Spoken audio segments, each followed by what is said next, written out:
여러분, 지금 이 순간 밤하늘을 올려다 보신다면 무엇을 보실까요? 수천 년 전의 고대인들도 바로 이 질문을 던졌습니다.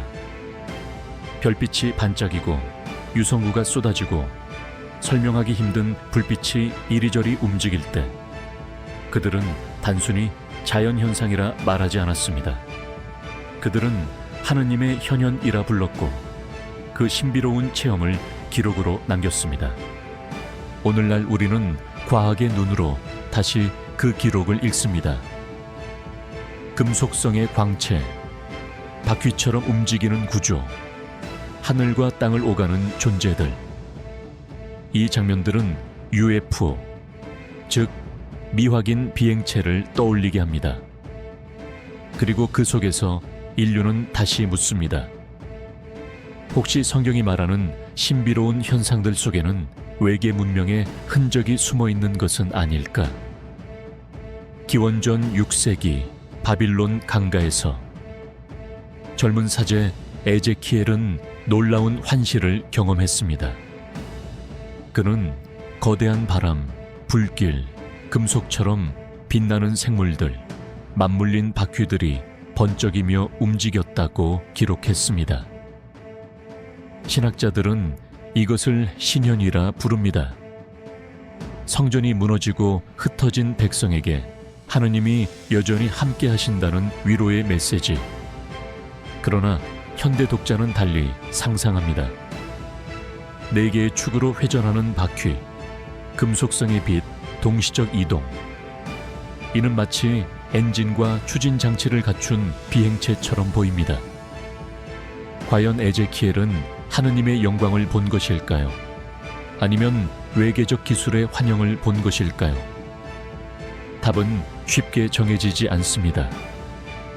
그러나 중요한 것은 그 체험이 공동체에 주었던 힘이었습니다.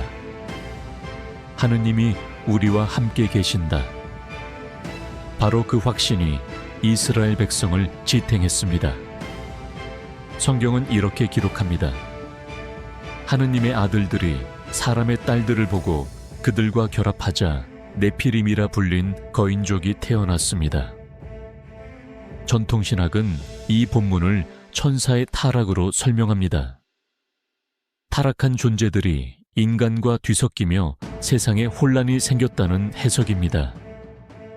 하지만 외계 문명 가설은 다른 가능성을 제기합니다.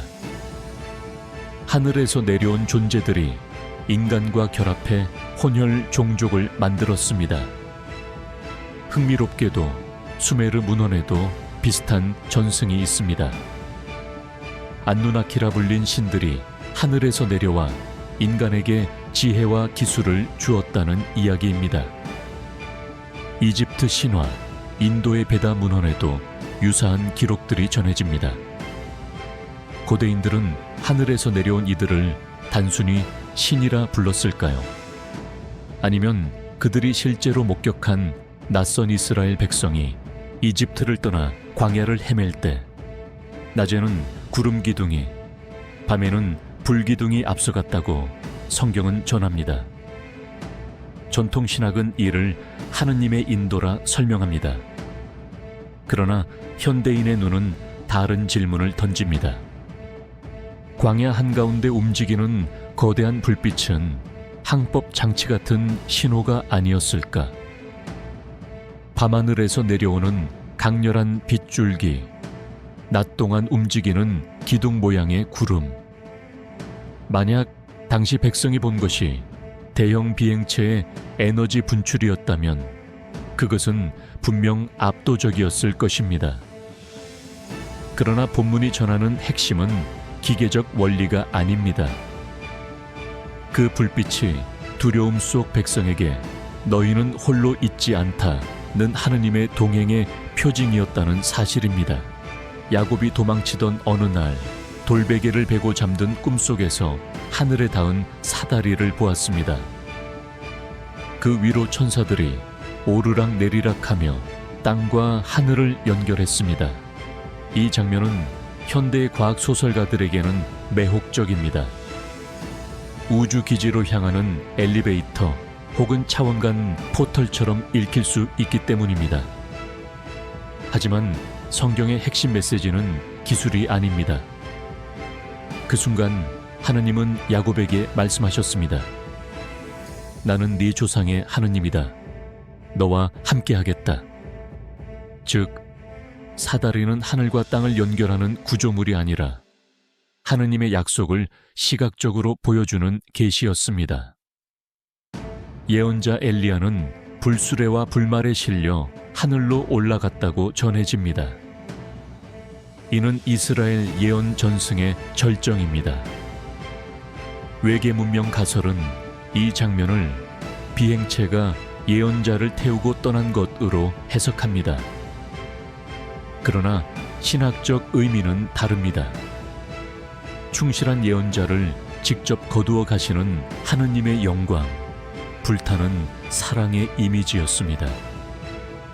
만약 오늘날의 독자가 상상력을 더한다면 이 불수레는 마치 로켓처럼 보일 수도 있습니다. 불꽃을 뿜으며 하늘로 올라가는 장면은 확실히 항공학적 이미지를 연상시킵니다. 하지만 본문은 기술적 설명에 초점을 두지 않습니다. 본질은 엘리야의 충실한 삶이 하느님께로 받아들여졌다는 상징입니다. 사도 요한은 환상 중에 하늘이 열리고 번개와 우레, 큰 소리가 울려 퍼졌다고 기록합니다. 이는 오늘날의 독자에게 우주선의 통신 장면처럼 보일 수도 있습니다.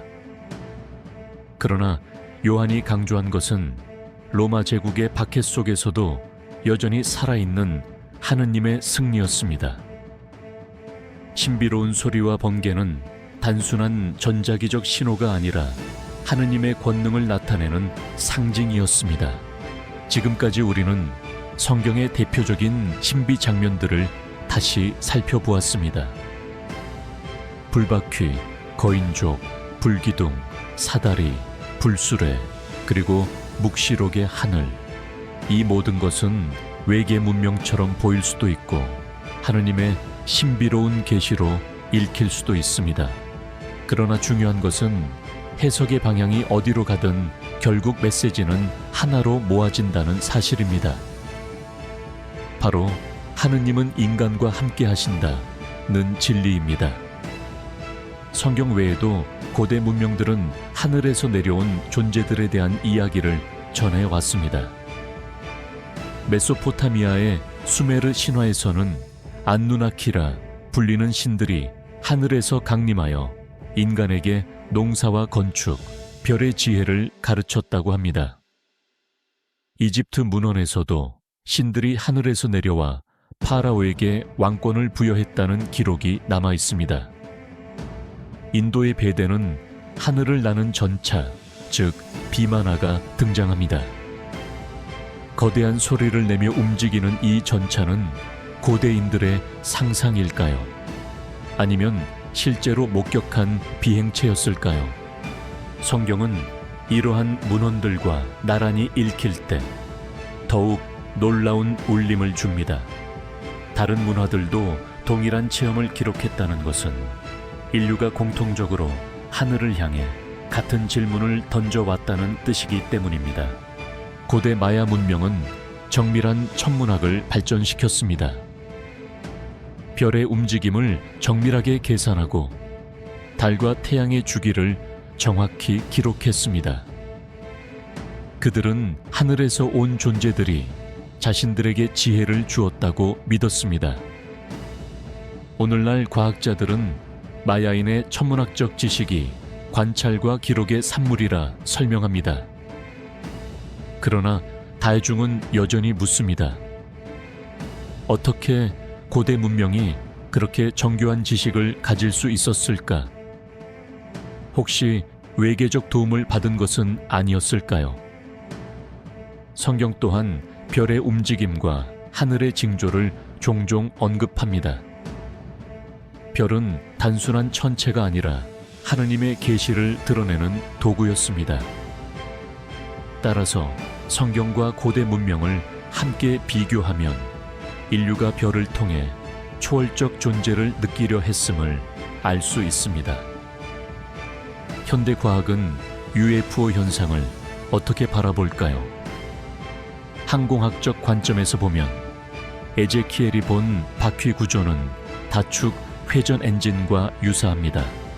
광야의 불기둥은 고온 플라즈마 현상처럼 보일 수 있습니다. 야곱의 사다리는 오늘날의 우주 엘리베이터 개념과 겹칩니다. 천체 생물학은 또 다른 질문을 던집니다. 우주는 수십억 개의 은하와 수조 개의 별들로 가득 차 있습니다. 지구만이 생명의 터전일 가능성은 얼마나 될까요? 과학은 점점 우주 어딘가에 또 다른 생명이 있을 것이라고 말합니다. 그러나 성경은 한 가지를 분명히 합니다.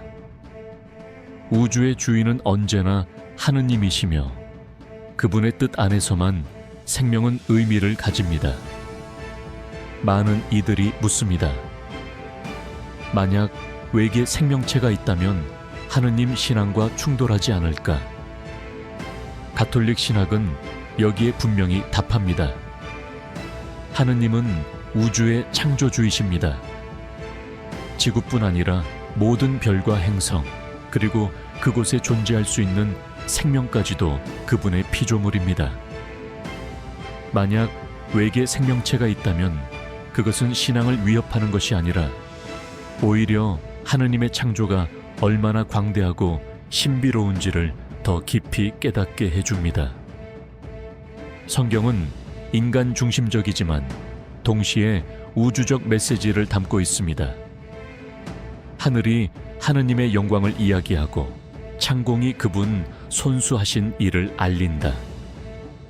이는 곧 우주의 모든 존재가 하느님의 영광을 드러내는 표징이라는 의미입니다. 오늘날에도 수많은 사람들이 하늘에서 미확인 비행체를 목격했다고 주장합니다. 미국 정부와 여러 과학기관도 최근 몇 년 사이 공식 보고서를 통해 정체불명의 항공현상이 존재한다고 인정했습니다. 이러한 현대적 체험들은 성경 본문을 새롭게 읽게 합니다. 불빛, 바퀴, 불기둥, 하늘의 소리. 고대인들의 기록이 단순한 상상이 아니라 실제 체험의 언어였을 가능성을 생각하게 합니다. 그러나 중요한 것은 성경은 언제나 단순한 현상 묘사로 머물지 않았다는 사실입니다. 모든 체험은 하느님의 임재와 메시지로 해석되었습니다. 현대의 독자가 UFO를 보더라도 그 질문은 결국 같을 것입니다. 이 현상을 통해 하느님은 우리에게 무엇을 말씀하시려는가? 고대인은 하늘의 불빛을 보며 두려움에 떨었습니다. 그것은 신들의 분노이자 동시에 초월적 보호의 표징이었습니다. 현대인은 같은 불빛을 보며 호기심을 가집니다. 저 안에는 누가 있을까?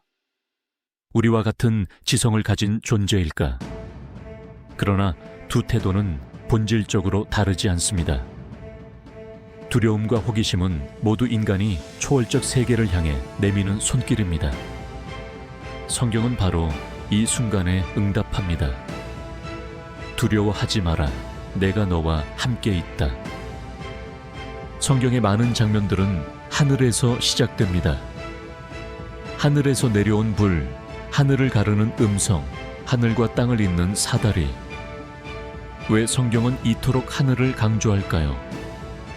하늘은 인간이 닿을 수 없는 영역, 초월의 상징이기 때문입니다. 고대인들에게 하늘은 곧 신의 자리였습니다. 따라서 하늘에서 내려온 모든 현상은 곧 하느님의 뜻을 드러내는 사건이었습니다. 오늘날 과학은 하늘을 우주 공간이라 정의하지만 신앙은 여전히 그곳을 하느님의 영광이 드러나는 무대라 고백합니다. 두 해석은 충돌하지 않습니다. 오히려 서로를 풍요롭게 합니다. 우리는 이제 성경 본문과 고대 문헌, 현대 과학을 교차하며 하늘의 신비를 바라보았습니다. 고대인의 두려움과 현대인의 호기심, 그리고 신학적 해석이 서로 얽혀 하나의 길을 가리킵니다. 그 길은 언제나 하느님께로 이어집니다. 외계 문명에 대한 모든 상상은 결국 하느님의 광대하신 창조 안에서 해석될 수 있습니다. 인류는 태초부터 별빛을 바라보며 살았습니다. 수천 년 전 목동은 광야에서 별을 바라보며 저곳에도 생명이 있을까 하고 물었습니다. 오늘날 과학자는 거대한 전파망원경으로 같은 질문을 던집니다. 밤하늘은 언제나 인류에게 질문을 던졌습니다. 너는 누구이며 어디에서 왔는가? 성경의 저자들도 이 질문에 응답했습니다. 하느님께서 별들을 만드셨다. 이는 단순한 창조 서술이 아니라 인간의 정체성과 우주 안에서의 위치를 밝히는 선언이었습니다. 에제키엘서 1장을 다시 살펴보면 묘사가 세밀합니다. 금속처럼 빛나는 모습, 번개처럼 빠른 움직임, 서로 맞물린 바퀴, 그리고 동시에 이동하는 네 생물. 고대 히브리어에는 항공학적 용어가 없었습니다.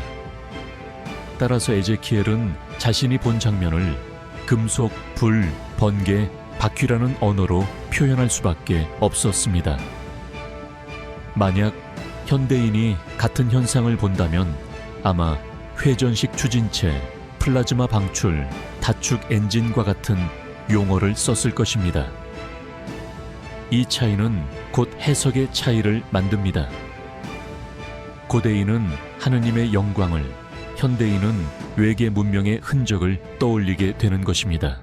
창세기 6장의 네피림은 단순한 신화적 존재로 보이기도 하지만 고고학적 상상력을 자극합니다. 실제로 세계 곳곳에서는 거대한 골격이나 초대형 무덤에 대한 전승이 전해집니다. 과학적 증거는 불확실하지만 전승은 끊임없이 질문을 던집니다. 정말로 고대의 거인들이 살았을까? 그들은 인간과 다른 기원의 존재였을까? 신학적 해석은 이 본문을 인간의 타락과 연결합니다. 권력과 쾌락에 빠진 인류가 질서를 잃어버렸다는 고발입니다. 그러나 외계 생명체 가설은 여전히 사람들의 상상력을 자극합니다. 만약 고대에 하늘에서 온 존재가 있었다면 그들의 흔적이 네피림이었을지도 모른다는 상상 말입니다. 광야의 불기둥과 구름 기둥은 단순히 시각적 현상이 아니었습니다. 백성에게는 생존의 길을 열어주는 빛의 길잡이였습니다. 만약 오늘날 우리가 같은 현상을 본다면 거대한 비행체가 밤하늘에서 강렬한 빛을 내뿜으며 이동하는 장면처럼 보일 것입니다. 그러나 중요한 것은 기술적 구조가 아닙니다. 그 불빛은 절망한 백성에게 너희는 버려지지 않았다는 하느님의 메시지였습니다. 묵시록의 하늘은 언제나 격렬합니다. 번개, 우레, 큰 소리, 그리고 천상군대의 등장. 현대 독자는 이를 우주전쟁 영화의 장면처럼 상상할 수도 있습니다. 거대한 우주선의 함대가 서로 교신하며 빛과 소리를 내뿜는 모습 말입니다. 그러나 요한 묵시록의 핵심은 정치적, 신학적 선언입니다. 로마 제국의 박해 속에서 하느님의 보좌와 어린 양의 승리가 분명히 드러난다는 희망. 따라서 외형은 격렬해 보여도 메시지는 분명합니다. 하느님의 승리는 이미 시작되었습니다. 많은 사람들은 과학과 신앙이 서로 대립한다고 생각합니다. 그러나 사실 성경은 과학적 탐구와 충돌하지 않습니다. 오히려 과학은 성경이 전하는 경이로움을 더 깊이 이해하도록 도와줍니다. 외계 생명체 탐사는 신앙을 위협하지 않습니다. 만약 발견된다면 그것은 하느님의 창조가 얼마나 광대하고 풍부한지를 보여줄 뿐입니다. 그분의 나라는 끝이 없다. 는 성경의 선언은 곧 우주의 모든 생명까지도 품는 말씀이기 때문입니다. 고대 인류는 하늘에 닿고자 바벨탑을 세웠습니다. 하늘에 이르고 싶었던 열망은 곧 교만으로 드러났습니다. 하느님은 그들의 언어를 혼잡하게 하셨습니다. 그러나 그 열망은 사라지지 않았습니다. 수천 년 후 인류는 바벨탑 대신 로켓을 세워 우주로 향했습니다. 달에 착륙하고 화성 탐사선을 보냈으며 이제는 외계 행성을 향한 탐사를 준비하고 있습니다. 성경적 관점에서 보면 이 모든 여정은 결국 같은 질문을 향합니다. 우리는 어디서 왔으며 어디로 가는가? 천문학자들은 오늘도 외계 생명체를 찾고 있습니다. 나사는 화성의 흙 속에서 미생물의 흔적을 찾으려 하고, 유럽의 탐사선은 목성의 위성 유로파의 얼음 및 바다를 탐사하려 합니다. 과학자들은 계산합니다. 은하계에는 태양과 비슷한 별이 수천억 개 있고 그 주위를 도는 행성이 무수히 많습니다. 생명체가 지구에만 존재할 확률은 극히 낮습니다. 그렇다면 만약 우리가 외계 생명체를 발견한다면 신앙은 어떻게 반응해야 할까요? 신학은 답합니다. 그들 또한 하느님의 피조물이다. 엘리사의 종이 두려워할 때 예언자는 기도했습니다. 주님, 그의 눈을 열어보게 하소서. 그 순간 산 위에 불말과 불수레가 가득했다고 성경은 전합니다. 이 장면은 군사적 보호의 이미지이지만 현대 독자는 달리 상상합니다. 하늘을 가득 메운 불빛, 병거의 행렬은 마치 거대한 함대, 우주선의 집합처럼 보입니다. 고대의 병거는 전쟁의 무기였습니다. 그러나 성경의 불수레는 하느님의 보호를 나타내는 상징이었습니다. 즉, 그 장엄한 빛의 행렬은 군사적 힘이 아니라 영적 확신의 표징이었습니다. 성경은 곳곳에서 천사를 언급합니다. 그들은 하늘에서 내려와 인간에게 메시지를 전합니다. 현대인은 이 장면을 외계 문명과 연결시키기도 합니다. 혹시 천사는 다른 행성에서 온 존재가 아니었을까? 그러나 신학은 천사를 비물질적 존재, 즉 하느님의 사자로 설명합니다. 그들은 물리적 우주에 속하지 않으며 영적 차원에 속한 존재입니다. 그럼에도 불구하고 흥미로운 점은 고대인의 체험이 항상 하늘에서 내려왔다는 형태로 기록된다는 사실입니다. 이는 곧 초월적 체험이 하늘이라는 언어로 번역되었음을 보여줍니다. 현대에도 수많은 사람들이 UFO를 목격했다고 증언합니다. 영상, 사진, 레이더 기록까지 남습니다. 정부 기관조차 최근에는 정체불명의 항공현상의 존재를 인정했습니다. 그러나 신앙은 다시 묻습니다. 만약 그것이 사실이라면 하느님과 우리의 관계는 무엇이 되는가? 성경은 분명히 선언합니다. 어떤 존재가 있든 그 모든 것을 창조하신 분은 하느님이십니다. 외계인이 존재한다 해도 그들은 하느님의 피조물이며 따라서 우리와 같은 창조 질서 안에 속한 형제적 존재일 수 있습니다. 우주신학은 이렇게 말합니다. 하느님의 창조는 인간의 상상보다 훨씬 크다. 우리가 아는 지구는 그 창조의 작은 일부일 뿐입니다. 성경은 시편에서는 하늘이 하느님의 영광을 이야기하고 창공이 그분 손수하신 일을 알린다. 이렇게 노래합니다. 우주 전체가 하느님의 성전이라면 그 안에 존재하는 모든 생명은 곧 하느님의 영광을 드러내는 존재입니다. 이 관점에서 볼 때 외계 생명체의 존재는 신앙을 위협하지 않습니다. 오히려 하느님의 광대하심을 더 분명히 드러낼 뿐입니다. 묵시록에서 하늘이 열리고 번개와 우레, 큰 소리가 울립니다. 천사들이 나팔을 불고 하늘의 성이 내려옵니다. 이 장면은 외계적 상상으로 읽으면 거대한 우주선이 하늘에서 내려와 인류에게 메시지를 전하는 듯 보입니다. 그러나 본문은 분명히 상징적 언어입니다. 로마 제국의 폭력 속에서 하느님의 정의가 반드시 승리한다는 선언입니다. 따라서 묵시록은 외계적 상상과 신학적 메시지가 만나는 지점에서 더욱 강렬하게 읽힙니다. 상징은 인간의 언어를 넘어 영원한 진리를 드러냅니다. 만약 외계 문명이 있다면 그들도 구원이 필요한 존재일까요? 신학자들은 이 질문에 다양한 답을 내놓습니다. 어떤 이는 말합니다. 그들도 하느님의 은총 안에 있으며 자신들만의 방식으로 하느님을 예배할 것이다. 또 어떤 이는 묻습니다. 그들에게도 예수 그리스도의 구속이 적용되는가? 교회는 아직 이 질문에 명확한 답을 내리지 않았습니다.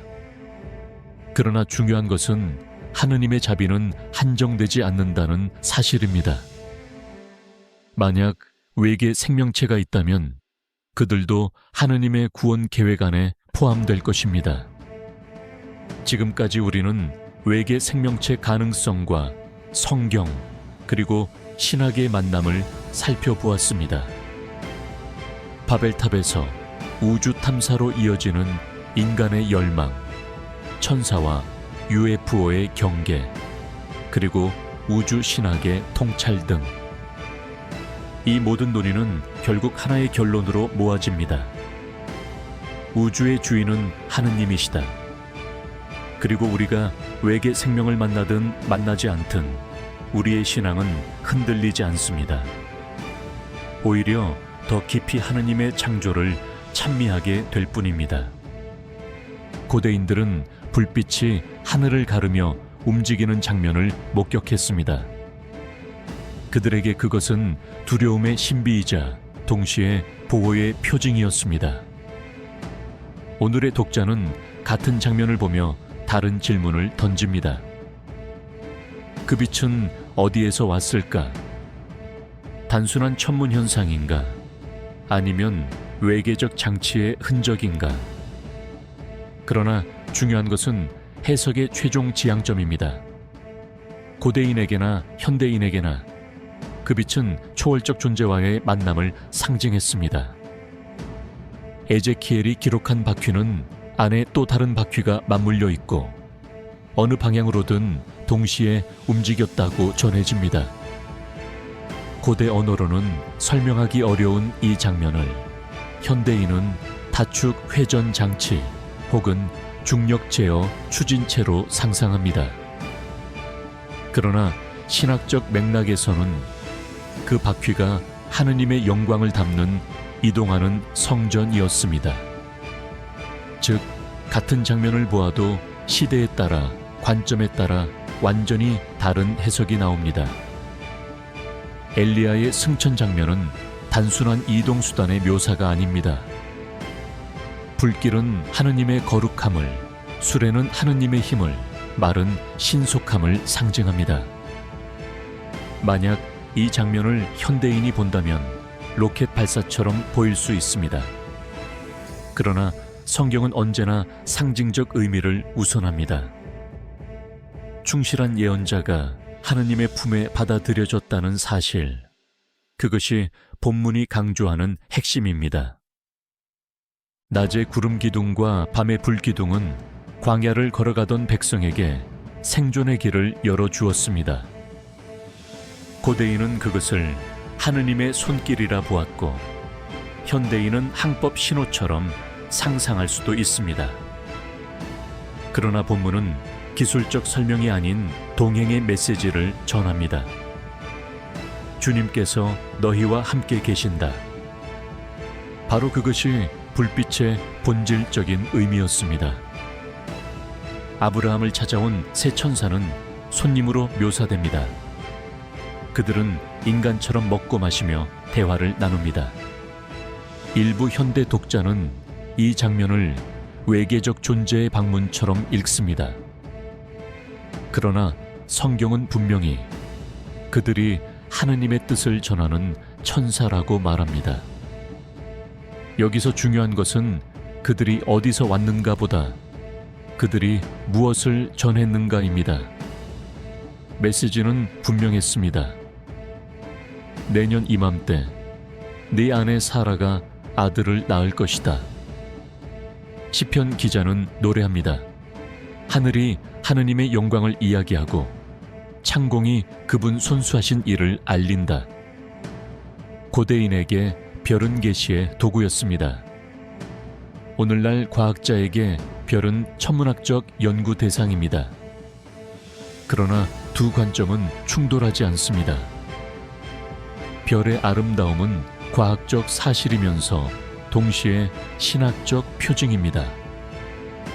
외계 생명체의 가능성도 같은 맥락에서 이해할 수 있습니다. 그것이 발견된다면 과학적 사실이자 동시에 하느님의 창조의 증거일 것입니다. 최근 몇 년간 각국 정부는 미확인 비행 현상에 대한 보고서를 공개했습니다. 영상에는 급격히 방향을 바꾸는 물체, 설명하기 힘든 속도의 움직임이 기록되었습니다. 과학은 여전히 그것을 설명하지 못합니다. 그러나 신앙은 다시 묻습니다. 설령 그것이 외계적 존재라 해도 하느님의 섭리에서 벗어날 수 있는가? 답은 분명합니다. 아니요.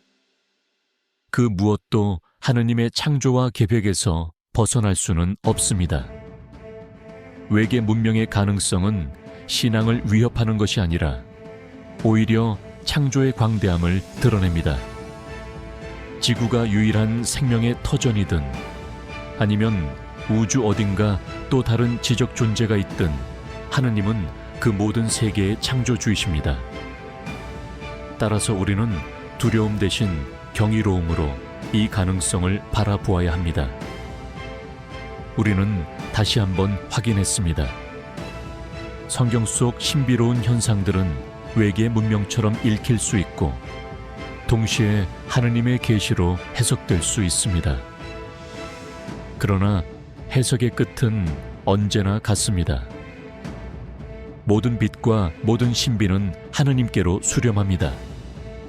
그리고 그분은 언제나 우리와 함께 하십니다.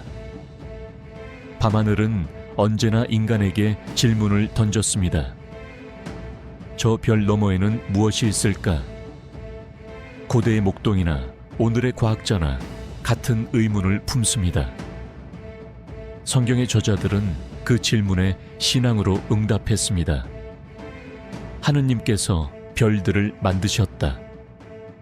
이는 단순한 사실의 진술이 아니라 우주의 모든 비밀이 하느님 안에 있다는 고백이었습니다. 오늘날 과학은 외계 생명체의 존재 가능성을 탐구합니다. 망원경은 먼 은하의 빛을 받아들이고 탐사선은 행성의 표면을 분석합니다. 그러나 그 모든 과정은 하느님의 창조를 더 깊이 이해하는 길이다 라고 신앙은 말합니다. 과학이 사실을 탐구한다면 신앙은 의미를 해석합니다. 두 길은 서로 다른 듯 보이지만 결국 우주라는 같은 무대 위에서 만나게 됩니다. 시편 기자는 노래합니다. 내가 하늘로 올라가도 거기 계시고 저승에 자리를 펴도 거기 계십니다. 이는 곧 우리가 어디서 무엇을 만나든 누구를 마주하든 하느님은 이미 거기에 계신다는 고백입니다. 외계 문명조차 하느님의 현존에서 벗어날 수 없습니다. 외계 문명에 대한 상상은 흥미롭습니다. 그러나 그것이 진리의 중심은 아닙니다. 성경은 언제나 중심을 잃지 않습니다. 모든 신비는 결국 하느님께로 향합니다. 빛나는 불술에도 하늘을 가른 불바퀴도 묵시록의 천상군대도 모두 한 목소리로 선언합니다. 주님께서 다스리신다. 이제 우리는 성경 속 신비로운 현상을 따라 여행했습니다. 고대인의 기록을 현대 과학과 비교했고 외계 생명체 가능성을 신학적 눈으로 살펴보았습니다. 결론은 분명합니다. 하느님은 우주의 주인이시며 그분은 언제나 인간과 함께 하십니다. 외계 문명의 존재 여부는 우리의 신앙을 흔들지 않습니다. 오히려 하느님의 창조가 얼마나 크고 놀라운지를 드러낼 뿐입니다. 별빛이 가득한 밤하늘을 올려다 보십시오. 그곳에서 우리는 두 가지를 동시에 봅니다. 끝없는 우주의 신비와 그 신비를 지으신 하느님의 손길. 모든 의문과 모든 상상은 결국 하나의 결론으로 이어집니다. 하느님은 우리와 함께 계신다. 지금까지 성서의향기 신앙인이 궁금해하는 UFO와 외계 문명과 하느님과의 관계 특강 2부를 마치고 가톨릭 신앙인의 선택 파스칼 이내기 현대 확률론과 하느님 나라 편을 기대해 주세요.